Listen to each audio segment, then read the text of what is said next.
শ্বাসকষ্ট এবং মাথা ঘোরার সমস্যার কারণে হাসপাতালে ভর্তি করা হয়েছে কলকাতার পরিচালক ও অভিনেত্রী মিথিলার স্বামী সৃজিত মুখোপাধ্যায়কে। চিকিৎসকরা জানিয়েছেন বর্তমানে সৃজিতের অবস্থা স্থিতিশীল, এখনো পর্যবেক্ষণে রয়েছেন তিনি। তবে কতদিন সৃজিতকে হাসপাতালে থাকতে হবে তা জানা যায়নি। তবে সৃজিতের এ অসুস্থতার মধ্যেও মিথিলা ছিলেন নিশ্চুপ। এমনকি অসুস্থ স্বামীর পাশে নেই মিথিলা। বেশ কয়েক মাস ধরেই সৃজিত মিথিলার বিবাহ বিচ্ছেদের গুঞ্জন চলছে। যদিও বিচ্ছেদের প্রসঙ্গ আসতেই এড়িয়ে যেতেন মিথিলা, তবে অসুস্থ সৃজিতের পাশে না থেকে বিচ্ছেদের গুঞ্জনে যেন ঘি ঢাললেন মিথিলা নিজেই। স্বামীর অসুস্থতা নিয়েও ফেসবুকে ছিল না মিথিলার কোনো পোস্ট।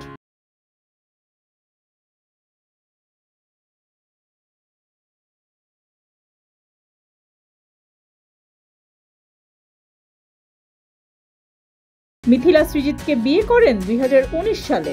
গত কয়েক বছরে ঢাকা ও কলকাতার কয়েকটি সিনেমায় মিথিলা কাজ করলেও সৃজিতের কোনো সিনেমায় এখন পর্যন্ত তাকে দেখা যায়নি। ডেস্ক রিপোর্ট, যুগের চিন্তা।